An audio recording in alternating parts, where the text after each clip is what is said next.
Hello, and welcome back to the Let's Process That podcast. I am Emily Christopher. I am here with my co-host, Nick Honerkamp, and today we have a very special guest. Now, she does a lot of wonderful things, and she is brilliant. However, my favorite thing about her is that she is one of my best friends. And so I'm going to selfishly introduce her as my best friend. This is Christina Esmay. Christina, welcome to the podcast. Thanks. Happy to be here. Yes, we're so excited for you to be here. And like I was saying, Christina, you have lived an incredible life in your short years. You're so young and vibrant. But in your short life, you have really lived through some incredible things, and you have achieved just a beautiful, successful life. And we want to talk about your journey there. We want to talk about the impact that you've made, especially on the communities that you've worked in throughout Western North Carolina, and your personal experience with that. So currently, Christina is working as a public information officer in Western North Carolina for a sheriff's department. And so we want to dive into, hey, what does that feel like as a woman of color working in law enforcement? Also just different experiences that you've had in your life that have shaped you, that have made you who you are. I believe each and every one of us, those of you who've listened to the podcast since we began, we really hold a lot of value in every person's lived experience, and that they have a story to share, that they have insight to make us all better. So that's why Christina's here. Her story is going to make us better. So I'm going to toss it to you, Nick. You're going to kick us off, and then Christina, you just give it to us honest, vulnerable, share with us what you're willing to share, because what you've got, we want to know about it. So go ahead, Nick. All right. So as public information officer, you're used to dealing with hard, difficult, controversial questions. So brace yourself. Here they come. Oh boy. Actually, I'm not that guy. But I will say this. You and I had coffee a couple weeks ago, and just talking a little bit about life, and I don't think you planned a career path where you would end up representing two different sheriff departments to the public. So how does one go about getting one of those gigs? And for God's sake, why? Why would anybody want to deal with the media all day long, especially in serious situations? Just tell us a little bit about what that's like. Okay, yeah. So I honestly also don't know how I got here. No, I do kind of, but an opportunity was presented to me right after COVID, like right when the world was opening back up, to take on this role. And I can be honest that when they said, this is what we'd like you to do, I had almost no understanding of what a public information officer was. This was right on the back of Ahmaud Arbery and George Floyd. So I knew I was very called to, I wanted to lean in and be a part of the solution. I wanted to be at the tables and in the rooms where these decisions were being made. So I said yes to the interview, and then I said yes to the role once I found out what it was. And then a lot of it has been just like learning on the fly and really kind of organically leaning into something that turned out to be something that I'm passionate about and interested in, but was not looking for. So let me ask you this. I know that you worked with one sheriff department that was more of a rural area, and now you're working for another sheriff department that is very urban. What's the difference in dealing with those two different kinds of cultures? Because I'm sure the two sheriff departments are completely different. Sure. One thing though, I know that as soon as we go live with this, people are going to be like, it's a sheriff's office, because that's one thing that police officers and sheriff's deputies, that's their one little tip with each other. So I will say though, like working at both sheriff's offices have been really similar, just because in North Carolina, what they're constitutionally obligated to do, the roles they fill, how they're voted in is fairly similar. But working in a smaller office as opposed to a larger office has been a big learning experience, because oddly enough, like you think the larger your agency, the more room you're going to have to run. But unfortunately, in government and all levels of government, typically the smaller agency, you have more of a direct impact. You don't have as many doors to knock on to get a yes. So that's been a big shift for me. I'm not going to ask all the questions, but I have a couple right up front I want to get to.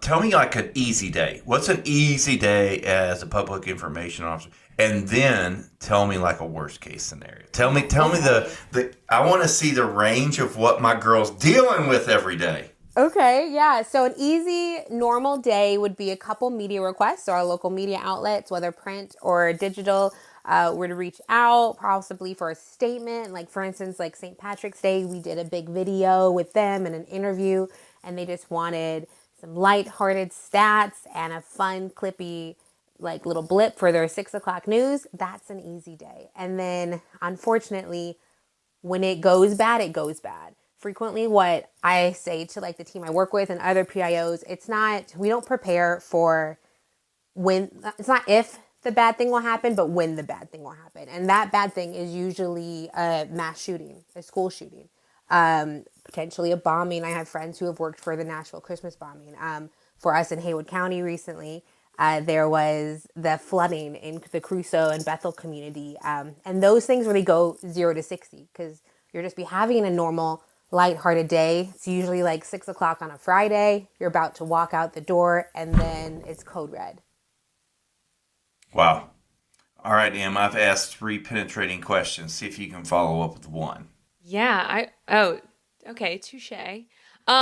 So Christina, just listening to you and knowing like your career trajectory, and you formerly were at Cherokee Harris Casino. And what was your title there, if you don't mind, or like what department were you in? Yeah, so I was in community engagement. So oddly enough, kind of similar to what I do now. It was a lot of just community involvement. I went to a lot of fundraisers, helped a lot of nonprofits fundraise. I always joke and say like I was the one who was like kissing babies and giving out big checks, you know? Yeah. So like we were showing up to the party, just throwing the money around, supporting the community, and then leaving. Awesome. So with that, obviously you pivot into a more serious role. And like you were saying, you were like, this was a whole new ball game for you. When you were in the middle of learning and there was all this learning curve, what did you do to get your confidence up, to believe in yourself? Like, what were those things in those moments where you're like, oh my gosh, something's going down and I have no idea, like I have no compass for this? What were some things that you would do to figure it out? Like, what did that look like as you were, taking the steps to get it done? Yeah, no. So I will have to say, like, especially for the first couple years of my role, I was blessed to have really great leadership. I mean, so like 2 supportive leaders. They knew I was coming in with almost no experience, and they promised me out the gate that they were going to do everything they could to support me. And this was in a predominantly white office in a predominantly white area, and I'm coming in very much my full self at all times. And they were just like, hey, you just run and we're going to give you the tools to run well. And they definitely did that. But then also there frequently were times like our first like missing person or our first body or like our first suicide where I'm like, I don't know what's doing, but what I'm not going to do is let people see me sweat. So it took a lot of me just getting out there and faking it. Fake it till you make it. With that, what helped really project you? Because like I said, I've seen you, obviously it's like the consistencies and like the little things and growing, but was there a moment or a situation that really promoted you into a place of like, okay, I got this. I'm now confident. I have my bearings. And I know there's going to constantly be learning and growing in your job and all of our jobs, but was there a moment where you were like, okay, I feel strong in this. I feel capable. I feel like I've got this now? Yes and no to a certain extent. Like when these big things happen, like every day we're honestly kind of holding our breath in law enforcement, just kind of hoping it's not today in our town or in our city or in our jurisdiction that something pops off. And no matter how much training we have, no matter how many years I'm in this role, no matter how many years a cop is in their role, it is so much on the fly. When something big happens and you have a massive amount of media descend and adrenaline's high and there are literally lives on the line, there isn't a whole lot you can do besides just hope that your training kicks in and then just like hold on, like pray and hold on. But I do think that like, I'm trying to loop back. I'm so sorry. What was the first part of that question? Just, I'm curious if there was like a moment or a situation that really, there was just like a pivot. You were like, okay, you know what? This has made me stronger. This has made me better. And I feel like I've got this thing. Got you. Yeah, I can say that every time there's an incident, I feel better and I feel more prepared. I also know like that can only go so far as incidents across the nation tend to get more frequent and more violent. You can only kind of be as good as what you just walked through. And so with the things that happened locally, I did start to feel more confident handling the media. I felt more confident presenting myself and speaking as an authority. But a lot of the stuff, I'm just like showing up every day and just being like, here we go. We're going to serve our community. Yeah. Awesome. All right, so you told us some of the worst days and some of the best days, but obviously we carry who we are onto the job, no matter what. And so you and I have had some serious conversations. I'm sure you and Emily have had serious conversations, particularly when it comes to race. And here you are, a biracial woman who is working in a police department. And how is that challenging? Does that make you better equipped, or does that make it more difficult because of your background? I'm really curious to see whether that helps or hurts. I think it can do a little bit of both. And again, like every office and every agency, that cultural dynamic is always a little different. I think I've been blessed to work in areas that very much let me bring my full self to the table. And if someone didn't want me to bring my full self, I'm luckily wasn't socially aware enough to clock that. So I was still just showing up like, here we go. And then they just hop on the bandwagon or get out of the Oh, way. So, you're so so funny. I thought maybe you were going to say, and when I needed to tone it down, I just tone it down. No, not Christina. I'm bringing yeah. all of me. I hope you can deal with it. Yeah, foot to the like gas pedal all the way down. So I was like, we're just Yeah. gonna keep going. And so I was like, it's gonna. But again, at the same time, like I do acknowledge and realize like there has been times when like doors have been closed or like hard conversations have to be had, Mm-hmm. especially when it comes to the interplay of race and law enforcement. Mm-hmm. Not only in our nation but globally, and those different dynamics. But I do feel though as though we are at a specific time where in a lot of areas where those doors wouldn't be opened, they're now opened. And not only are they open, they're like begging people of color to come to the table. That's really cool. Hey, you and I know that I've leaned on you in the past for guidance, for wisdom, particularly in dealing with racial issues. Is that pretty common? Do you feel like that particularly white folk come to you and ask for coaching or information or understanding? Or am I just this weird guy that needs all the help I can get? No, it actually is. I wouldn't say super common, but it's regular. And that is, I don't know, like I think growing up as a biracial woman and living in two different communities, I've almost always kind of had my foot on each side of the fence, you know? And because of that, I've been really blessed to be able to have hard conversations with people and to meet them where they're at while also opening up the door for expansion and deeper questions. So I do find myself in positions where people will ask me questions and I don't know if it's just because I guess you know I have a friendly demeanor or aura, so they're comfortable. But because of that, like I've always been really intentional about just sitting in that whatever that gifting, whatever that space I'm obviously Hmm. called to be in, and just kind of holding room for that. Mm-hmm.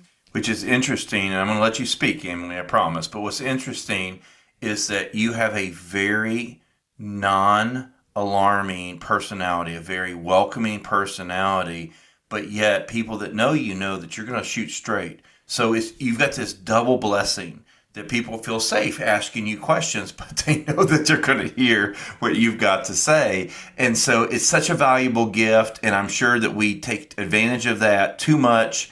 And I apologize for those of us who use it too much, but I do appreciate you being willing to help with the conversation. Yeah, no, it's so interesting because I am very aware of like the roles of colorism in conversations. Like as I hold space for like my girlfriends and family members and friends who are darker skinned, I know that they're frequently not approached for conversations. They're frequently like the opinions are formed before they open their mouth or walk into a space. And I also know that because my skin is lighter and I do have a friendlier demeanor or whatever we could say, like I people feel like they can approach me a little more, and some of Yep. that can be based. We can go deep into racial theory, but we'll save that for another podcast. But because of that, I also know that that's willingly a mantle that I pick up. And I know not every biracial person feels comfortable with that, but I'm happy to lean into that space for people who, and voice what they would like to say if they were asked. So I'm always happy to do it. Cool. So, Christina and I were stuck like glue during 2020. Like when the pandemic happened, I was going through a divorce, and Christina was such a safe place. Like her house, she would cook for me. I would go sit on her couch. I would cry. She would feed me. It was just a very healing and safe place. And then, as we mentioned, of course, so much was happening with George Floyd getting murdered, and just so many things happening in our nation. And I know for me and you, Nick, that unlocked something in us where we would say, hey, okay, we're going to do the work and to get as healthy as we can and fight against racism and do our part. And I just want to say thank you, Christina, because there was so much stuff where I had to come and I was like, hey, I'm reading these books, I'm doing my part, but I want to hear what it's like. And you were so vulnerable and honest and gracious. And I learned so much because up until that point, there were some conversations that I had never had with my friends of color. Like I had never asked them like, hey, what is it? You can't go into a grocery store with your hood up. I don't, there was just things that like, until that reality, unfortunately came to my face and in my face during 2020, I'd never even like thought to do that. And I hate that it took what happened to a man for me to get to that place. But I know it projected me into being very passionate about healing race relations and about doing my part. So what is the line where, like, what would you do if somebody was like, hey, I really want to work on this, and it's not your job to educate me, right? It's my job to take that responsibility. But like, what is the line between, hey, I want to hear your experience, but also I need to go do the work myself and the work on my heart? Because at the end of the day, I know I fully take responsibility for that. But is there any line that if a white person came to you, when do you start being like, well, here, I'm going to share my experience, but my experience is not like every other person Right. who's marginalized or in the minority? Where, like, how do you handle that? What's I something you really would honestly say? take it on like a person by person, case by case situation. Like how I talk about race with Nick wouldn't exactly be how I talk about the questions or even hold space for someone as much as like say a random person walked off the street. I very much kind of feel the situation and honestly kind of really feel their intent because not everybody comes with questions looking for an answer or really looking to hold space for it.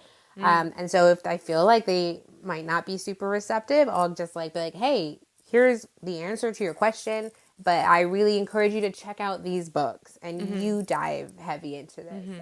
And then I also let them know that not everybody is going to be comfortable talking to you about these things. And I think when it comes to someone I do know more or I have a stronger relationship with, then it really does happen over like coffee chats and just opening up the door and when people take an information and they sit with it and they hold it and they mull over it and then they come back with something new or actionable items that they've done on their part, and that relationship and that conversation kind of grows. Yeah, that's good. So I want to throw her under the bus for a second. Can I just do that? So during 2020, and like you, Emily, George Floyd was the turning point. I don't know. I have an African American friend said, you act like that's the first time you've ever seen that happen. And I'm like, I'm sorry, but white America did. That was it. That was the moment. I mean, we can never unsee what we just saw, even though Mr. Aubrey and all the others were happening at the same time. It was George Floyd. And I remember, I'm a senior pastor, I'm a community leader, I'm a white community leader in a very white community. And I know I have to say something, but I don't have a clue what to say. I just don't know what to say. And I call Christina. And I'm like, Christina, girl, you got to help me. I don't know. I didn't even understand it wasn't her job to educate me at that point. I'm just like, hey, girl, help me out a little bit. Tell me what to think. And I remember after talking for a few minutes, Christina says, Pastor, have you ever read one book on white privilege? And I said, no, ma'am. And she says, you're part of the problem. Mm-hmm. And she says, until you educate yourself on some things that are going on, please don't ask me to give that to you for free if you're not even willing to buy a book and read it. And I felt so convicted that I've studied leadership my whole life and bought books on it and studied it and other topics, forgiveness, whatever. I had never bought one book on racial relationships. And so I buy this book and it's called something like I'm a White Supremacist or something like that. And I'm on an airplane carrying the book around. And it is like, oh, maybe I should put this away right now because people don't know what this book is about. But I remember Christina helping me by saying, I need you to read some stuff and figure it out for yourself. I'm willing to help you, but please don't ask me to give it to you for free. Mm-hmm. And that moment really, I saw that I had a responsibility, and I began to read some books to see my role in all of this and how I could respond. And I thank you for that, Christine. You've always been gracious to give me coaching, input, tell me how things feel to you, understanding that other people of color may feel differently. And that's one of the big issues that I have with most white folks is they think if they can find one person of color that thinks one way, they can erase everybody else in the people of color because Fox News has found one person that believes this way over here. And so it's been helpful for me to understand that. But I can't get much out of the wisdom you have to give if I'm not willing to do the elementary training that I needed by reading some books and having honest conversations. So thank you, Christina. Yeah, no, that's so good. That's so funny because I can remember that conversation also. I remember it really well. And I almost forgot, but like up until that point, like as I've always done work in racial justice and stuff, and I've always been really interested in cultural nuances and anthropology, when it would come to the topic of race and when it would come for most of my life up until that point, when it would come to the topic of having these hard conversations, I couldn't. I just Really? was over. Yeah, I couldn't. I had rage and hurt and anger and confusion and all the feelings that I can still see in so many people who also still can't yet have that conversation. But it wasn't until that time, and like you guys had come along and asked for like just insight, when I realized that I was like, okay, like I can put this anger down and have these conversations. Like I can either hold on to this rage and just confusion, or I can put it down and try to move the needle forward. And it really wasn't until that year or two where I really realized, oh, like I can do this. Not everybody can move. Not everybody can put it down, but I, in this moment, can put this down. And so I mean, I think real quick before we move on, is your mother or your father African American? And then who raised you? Sure, yeah. So I was raised by, my dad is white, and I was raised mostly by his family. I wasn't until like recently that I've even met my mother's family. And I think too, like that in itself has, like just being like absorbing it, and even people with well-meaning hearts and well-meaning stuff, and still seeing how they would still unknowingly sometimes or knowingly just perpetuate stereotypes or a misinformation, and absorbing that as a child and all the process that came up with that. But knowing that I grew up in predominantly white circles has enabled me to have tough conversations with predominantly white people, because I grew up in it's like I grew up in the jungle with them, like I know what their tics are. I have a feeling a lot of times like, oh, I see this hurts you guys, or this is hard for you to hold sometimes, or like not everybody but some people like this, oh, like you're crying now as a use of weaponry. But so like different things like that. But because I had almost like a child, like a whole lifelong understanding of just the nuances of a predominantly white community. It kind of let me sneak past the battle lines a little bit in a different way. So you are a fabulous single mother and you have a Yes. beautiful daughter. What are some of the things that you're doing as you raise her? Like, I know, and this can even be broader, not just education wise, because Nick and I have had many conversations on how the public school system is failing our children, not teaching them actual American history. But what are some things, even beyond the education part, that you are instilling in her? What are those like core values and those pieces of education that you're just like, she has to? But there's a handful of things that I want her to know. These are what I want to pass on to her. Yeah, no, for sure. And I thank you for acknowledging that because my child is currently trying to break into this bedroom. So like, that's why I keep looking off to the side and like threatening her, like with Good, my good. hands under the light. So yeah, I'm a single mom with a child who's wailing at the door, but that's okay. Yes. So with her, it's really interesting also because her dad is white. And if I'm being honest, like, so my daughter is white passing. So with myself being biracial and then her white father, like she definitely came. I was a little surprised by just a bit of she's beautiful and wonderful and I wouldn't change her, but I was expecting a little more melanin. So I'd already had this space I was holding to have these conversations with her about what it is like to be black in America or biracial in America or have like just what your lineage in America looks like. And so when she came out and she's matured into this beautiful child who you clock her on the street, you would not know that her mother was biracial. Our conversations, the way I approach that with her has shifted. And especially like back in 2020 when we were all locked in our houses and we were all watching the news. You know, we were all watching what was happening with the marches and the rallies all over. And she saw that and she had questions. So she's only 7. I think she must have been about, even then, around 4, maybe 4 or 5. And we talked about it. Like our first real conversation about race was after I watched a segment on Ahmaud Arbery and I sat on my lap and she was like, why are they chasing them? She didn't watch the whole video. It was just the snippets they were showing on the news. But she's like, what's happening? I was like, well, these people hurt this person. And she was like, why?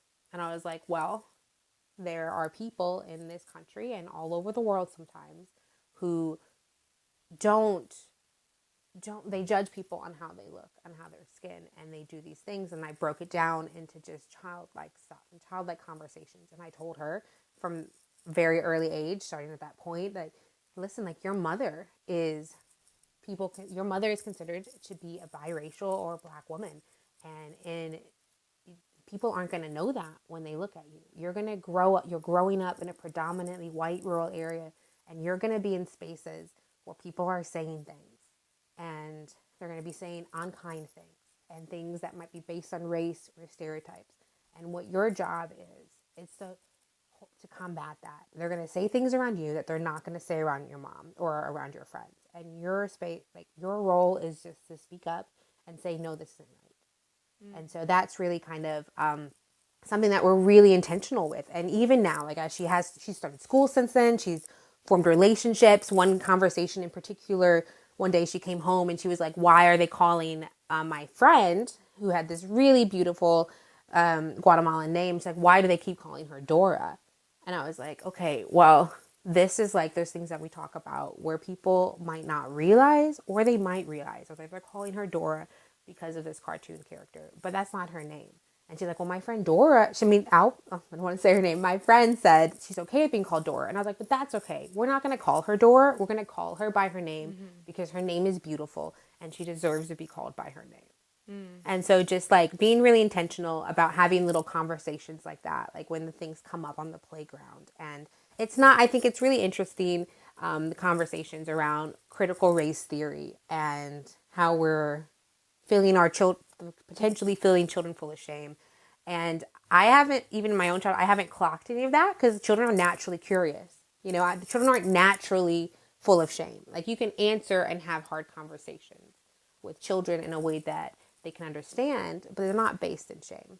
And then I've also been really intentional about making sure the books in our house and the children's books are diverse, that they reflect, it's not just her skin, her face on repeat, that we have a really diverse children's library in our home. And we're just really intentional about what we ingest also, that we watch diverse cartoons. And your artwork. You have fabulous artwork in your home. And I think that, well, it's kind of what you're saying. It's everything that we do, we're going to be intentional on making sure that you're exposed to all different cultures, all different people, what they look like. And I think that's amazing. And I don't know if a lot of parents are being as intentional because they don't think they have to be, or maybe they're even just clueless.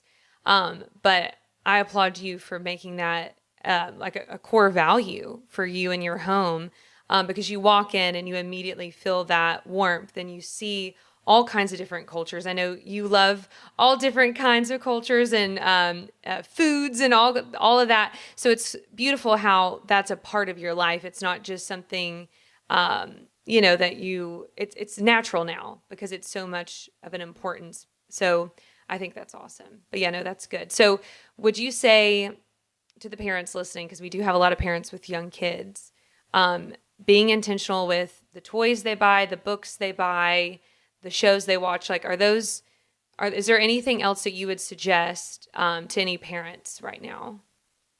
I think that's a great place to start. The shows you watch, there's shows like Gracie's Corner right now that it's like very diverse, very child friendly.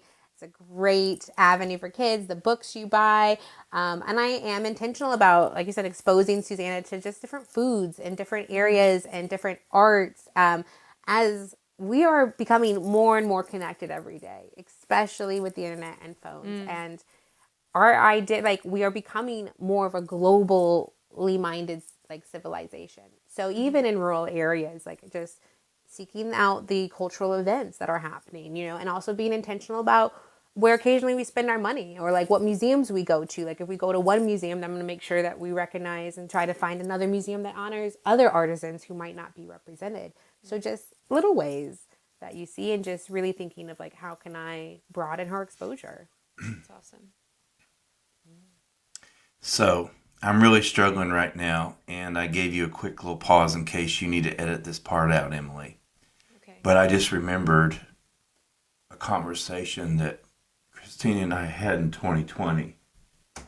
And there's so much violence during that year and so many marches and, the news, it was just really, really bad. And I remember Christina telling me that she had to talk to Susanna, who passes for white, that if they're ever in a situation, because there was Black Lives Matter protests down here in Maggie Valley, and there were other folks on the other side of the room. It got really toxic, really violent. And she had to tell her daughter that if mama's ever in a situation where suddenly she's being harmed, act like you don't know me and walk away. Because she's white. She passes for white. And Christine has to teach her daughter that if the mob is mad and wants to hurt a black person and they come after your mama, act like you're not my daughter and walk away. What parent has to teach their kid that? And I had forgot about that until she just started talking and just ate my lunch because I've got a biracial grandson. And I can't even imagine having to train him to walk away and act like he doesn't know me to save his life. And so, sorry, but I'm just not, I had forgot about that until just now. And so there are challenges that you deal with that even the black community doesn't have to deal with. I mean, you're dealing with some very significant issues because of you're being biracial and your daughter being biracial as well, but passing as white. Yeah. No, I remember that conversation, and I remember, yeah, I still remember that. And even to this day, like, I know that, like, I remember even talking to her dad during that time and being like, if something happens, take her and, like, just go. Like, you go to camp, like, just go and, like, leave me behind. Do what you have to keep her safe. And I do remember having that conversation. And I remember especially like when she was born. I remember because when she was born, she has black on her birth certificate. You know, like they still have you pick like predominantly one race in the hospital when you. And I remember thinking like, because she came out and she's just beautiful. She's still full of my melanin. It was this beautiful brown baby, and I was like, this is like I'm gonna claim this as part of your history and your lineage, and in this family's lineage. Like this will never be denied that you have like this identity in you also. And then I remember during this time wondering if I made a mistake. Like, did I set her up to be a target?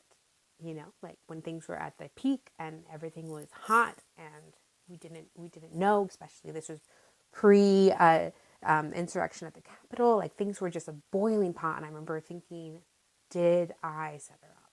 Should I have put her as white? I had the opportunity. Should I have put her as white in her birth certificate? And yeah, so I remember those days, yeah, and having those conversations with her and just being like, just go and somebody will help you. I just can't, most of our listeners can't even comprehend training your child to disown you and walk away to be safe. Let's back up like 5 steps. I have a biracial grandson. And one of the things that you and I have talked about is when you're too light to be black, but too dark to be white. And the complication of not really fully belonging to either race. Talk about that for a second. Yeah, no, I was actually talking to another friend about that as well today. Like it's a very interesting like growth dynamic. Excuse me. And like, so like for the audience and the viewers, like I'm behind a giant ring light and they by nature kind of wash you out and brighten. So like, outside of this light, I do, present a little darker. And so, but even then I'm still like very aware that I'm very light skinned. And because of that though, like for instance, let me think of like I was talking to my friend today about how I grew up with a certain amount of body dysmorphia, and it's just really hard. It was really hard to grow into loving my body, and it's because I was surrounded mostly by like my white family members or white like lean girls, and I've always had thighs. I've always been muscular. I've always been fast and very like just built differently, and growing up in a predominantly white society that has a European beauty standard, and in a country that has a European beauty standard, I've had to be really intentional about creating just like really leaning into self-love, specifically about myself. And then growing up in predominantly white areas as a biracial child, having really curly hair, the concept of my body is not my own was instilled in me subconsciously very young. Very much like, here comes our beautiful biracial niece that we're raising into. I grew up in the church as very much a PK kid for a while, and because of that there was always just a lot of touching on my hair, a lot of prodding, a lot of like, oh, you're so pretty, let's parade you, you know. It's very much of that sentiment of exotic, or like this is in the 90s in Michigan, so they were just like, oh my gosh, you're so exotic. And I just remember hands always being at my face or in my hair, and just kind of realizing like, oh, like this is the price I pay for existing in these spaces, is that I'm here for your consumption and edification. So that was really interesting. And then as I grew up and moved into different areas, and then I moved to live with my dad for a while in I want to say predominantly black area, but an area that had more culture. It was interesting, the dynamics of, it's, you know, they're like, who's black in your family? Who is, you know, because they want to know, like typically at that time, it was usually my mother being black was seen as being different than my dad being black. People usually assume that my dad was black. And so with that, then there was always conversations, or I'd be clocked on how I spoke. Like I came from the Midwest, Iowa. I was a PBS kid. probably spoke a little bit too much like PBS, proper English, from just watching it with my grandmother who was in her 80s. And there was always a conversation of like, well, you don't sound like us. Your interests aren't just like us. So I really found that, like, looking back, that my friend groups were frequently chosen for me, or it was who chose me more. So not so much of who I wanted to be friends with, but who chose me or who opened that door to me first. And especially like in high school and stuff, and not really understanding the cultural play and not being from the South and not understanding, like, especially I talked to other friends about how it was like, so it was like I graduated high school in like 2006, and around the 2000s, all the music, all the rap, everything was light skin, yellow, red bone. There was just a really heightened fetishization of light skinned women. And so me moving to the South, not understanding racial interplays, not understanding how my skin and me just existing was being understood by other people, that was also a pretty steep learning curve. Wow.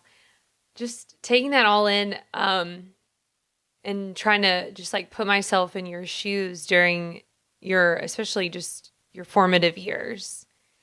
Do you feel like as an adult that's gotten better for you, or is that still some things that you have to combat? Like, do you still feel like people sometimes will parade you or use you in certain situations or circles? Like, does that, I don't know, has that changed any as an adult? I think yes and no. I think in any country that has had any form of colonization or heavy European influence, whether through slave trade or colonization, there is a preference innately built in for light skin, colorism. The lighter you are, your proximity to whiteness is better, therefore more value you have. And you can see that in a lot of things like marketing and things like that. Like, only now we're really starting to see that shift. So I feel like in some ways it's not as much at play, but then I also know, like we talked about just a little bit ago, it's easier for white people to approach me and ask hard questions. And it might be because a little bit of our, just the colorism that we've absorbed, that like, and I also know, like, I can say some hard, crazy things, and people are going to receive that better than if my girl who's from Haiti and has beautiful dark skin says the same crazy thing. Yep. It's not going to hit the same. They're not going to hear it the same. They're not going to respond the same. And I've even noticed that from, people respond to what I have to say differently than if my friend who's from Mexico and her skin is also darker and she's like first generation, like they receive that information differently. And I think a lot of that does have to do with just how I present, how I look. And then there is still a certain level of, within Black and white community, like the preference and fetishization of light skin. And so I feel like that comes to play because I'm also aware that, like, not only is my proximity to whiteness closer, but then I'm also conventionally attractive. And then you come into like beauty standards and how that information's used. And who knows, that might be why I'm in like PR, because people receive information from me differently based on how I look, or maybe it's just me, but it's all good things to think about. Wow. Your self-awareness is amazing. I don't know many people who have that level of self-awareness and able to navigate that without manipulating that. So I applaud you for that. Number two, you and I had a conversation a couple weeks ago. My grandson is getting ready to have a brother, and we call him Baby Bobo. So Baby Bobo's coming in 2 months, and you said something to me and caused me a whole new problem I didn't know I had. And you were like, okay, now you understand this next baby might be darker or lighter to Rainer, and therefore a whole new set of one group might accept him, but not accept Rainer, or accept Rainer and not accept him. And I'm like, oh, Lord, there's more? And you're like, yes, there's more. And so talk about that a little bit. Do you have any siblings? Are they darker or lighter? I have no idea, to be honest. And what kind of challenges can two biracial kids, brothers, sisters, face if their skin color is really different from each other? Yeah, no, for sure. So I do have two siblings. I have one brother who's a little bit closer to my age. He's in his 20s. And then I have a younger sister who's about to graduate high school. My sister looks a lot like my Scandinavian side of my family, Norwegian. I mean, just freckles, like pale Irish rose skin, and just fiery red hair. Like, so Wow. there's just one extreme. And then my brother we have the same full parents, and he is darker than me. And there was an interplay of, and I even saw that, like how our friend groups were formed, just how people interact with us. It was different. Like colorism was prevalent in how we were treated when we were growing up in High Point, and how I was treated versus how he was treated. And the spaces that we were kind of allowed to speak up in were different. And when it comes to two siblings, like if I was thinking today, like if I were to have two siblings that were biracial and one might be darker and one might be lighter, I think the conversation is held with both of them. And similar to kind of what I echoed with my daughter about, okay, so your roles or how the world is going to perceive you, it's not right, but it is going to be different. And we can go into the history about it as you get older. We can learn about the layers of it as you get older. But just know that, like, don't, if you're like, you can't walk down the street with a hoodie pulled up. You can't go into a gas station and maybe like pick stuff up without being intentional that it's in clear sight at all times. And although that might be truth for you and it might not be truth for your brother, what your brother's role is going to be is to advocate for you and to stand up for you and to watch your back as well as you watch his. But like at the end of the day, like if a situation does arise or you're being targeted because of your dark skin, your brother, like, what is it? He's not heavy, he's my brother. Like, it's going to be very much like that. Like, you're going to have to come and advocate for him. You can't run off and leave him, and if you have to run and your children and fear strikes, that happens. But once you're adults or you're in these spaces, or you're going to have to hold the door open for him and people who look like him.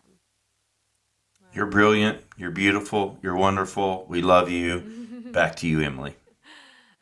Christina, I just love you and just applaud you. Everything, who you are is just stunning, and you are so articulate and great, like so full of grace, so full of grace. And we thank you because I know Nick and I both have mentioned this, but I'm going to say it again. Like, you have made us better people. Oh, I'm going to get emotional. No, I've already cried on this episode, but I just really thank you for the space that you hold and the grace that you show as people are learning and their hearts are in the right place. But man, they may need a little heavy guidance on how to learn and grow and feel that pain of what that is. And I want to, before we wrap up, I want to talk to our listeners. It is your responsibility to surround yourself with people of all different walks of life and to form relationships where you can have conversations that are really hard, that are messy, that make you feel things, that make you dig deep and see, like, what junk do I have growing in my heart that I may have never even come face to face with, and deal with that and become the best version of myself to love people as best that I can. And you do that by being intentional. So if you want to get better, you need to educate yourself. You need to surround yourself by people who don't look like you, don't think like you, don't act like you, do things completely different than you do. And it breaks my heart that a lot of people come from circles that are so isolating, and that is the polar opposite of where we should be. And so I hope today's conversation with Christina and the grace that you show, the grace that you extend, has opened the door for people to really branch out and seek out healthy relationships where they can learn to love people, that they truly seek out, hey, I want to love people, and I'm going to have to work for it. Like, being in relationship with people that are different, it makes me have to, like I said, examine my heart, educate myself. But the reward of those friendships and that bond is worth that, because it's going to make us better. So, dear listeners, do the hard work. Like, do the self-examination. Get your healing. Continue to grow. Continue to encourage those around you to do that, because thankfully, the relationship we have with Christina has allowed her to say some hard truths to us and has made us better. So again, Christina, thank you for just everything you are. The way that you do come unapologetically, like, this is me. You love it, you hate it, whatever. Like, I'm still bringing it. And I hope more people are inspired to live as out loud and as beautifully yourself like you do. So thank you, friend. So, Christina, if somebody wants to connect with you, if they maybe even just want to know more about Christina, someone's heard you today and they're like, dang, this girl's fascinating.